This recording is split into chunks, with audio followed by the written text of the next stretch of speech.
Are you looking for a dark sci-fi thriller? Netflix's film I Am Mother may just fit that bill for you. It's got vibes of The Matrix, Ex Machina, and even Moon. But does it deliver?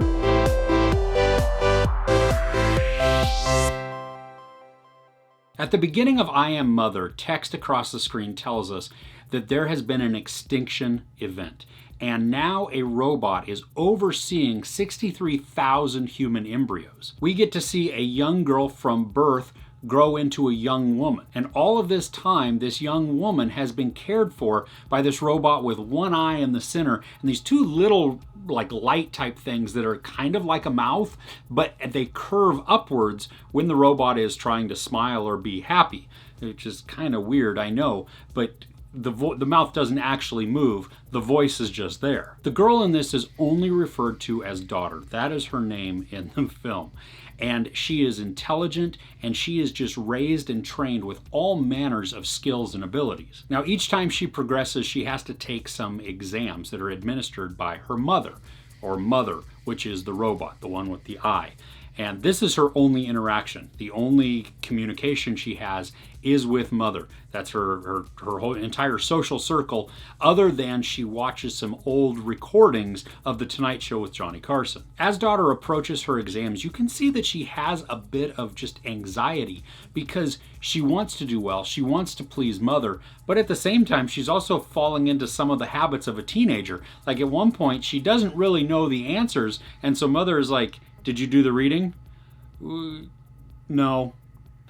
At least she's honest. Now, conflict comes into the story at one point because one night there is a power outage inside their habitat. I don't know exactly how big it is, but it's fairly large. The power goes out and daughter gets up and just goes to explore. Mother is kind of asleep, recharging.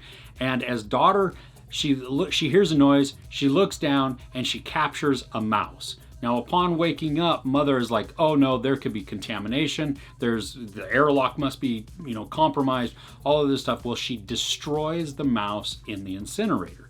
And this causes daughter some pain, some emotional trauma, but also a little bit now of wondering because she's been told her entire life that everything outside is bad, dead, contaminated, and disease-ridden. There's even more conflict and tension that is raised when one night a knocking comes at the outside of the airlock, and it is a woman played by Hilary Swank. She's been wounded and she's claiming she's going to die if she's not allowed in and to be just healed or at least bandaged up.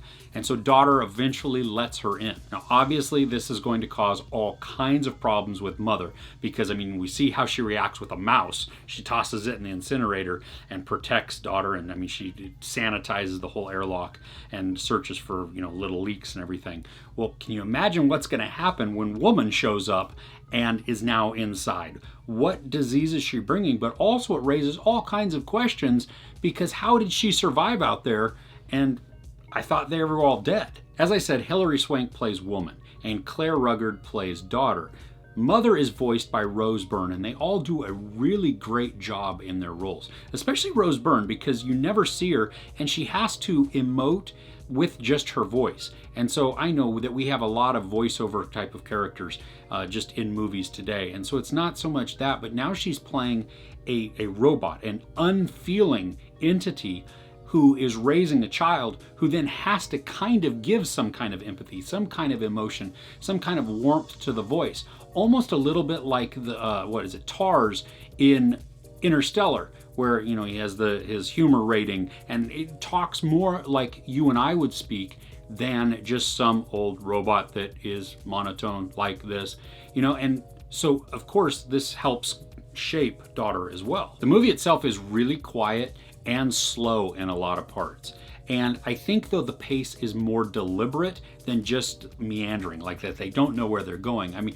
They definitely have a goal in mind, and the filmmakers take the time to build this world for us, to show us, to give us the emptiness, the loneliness, but also to really dive in and be sucked in to who daughter is, and even mother for some parts of it. And the story is actually quite dark and pretty twisted if you pay attention to the dialogue and what's being shown on screen. And because there are only 3 characters, and because there is not a ton of dialogue, and that it is just some slower parts, paying attention to that dialogue is very, very important, because it will give you clues to what is going on and all of the twists and turns that you may encounter. Even the graphics give a lot of clues to what's going on, but even if you figure out exactly what is going on before the end of the film, I still think that you can get a lot of enjoyment from it, because it's still dark and it's still a little bit twisted, and it's just a really good watch. This movie surprised me. It's much better than I thought it would be,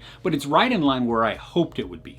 There's no sex or nudity, but there is profanity and violence. I give I Am Mother 4 out of 5 couches. What's a good sci-fi film from recent years that I should check out? Let me know in the comments below. If you enjoyed this review, please give it a like. Also, don't forget to share and subscribe. I'm Chris. This is Movies and Munchies. Thanks for couching with me.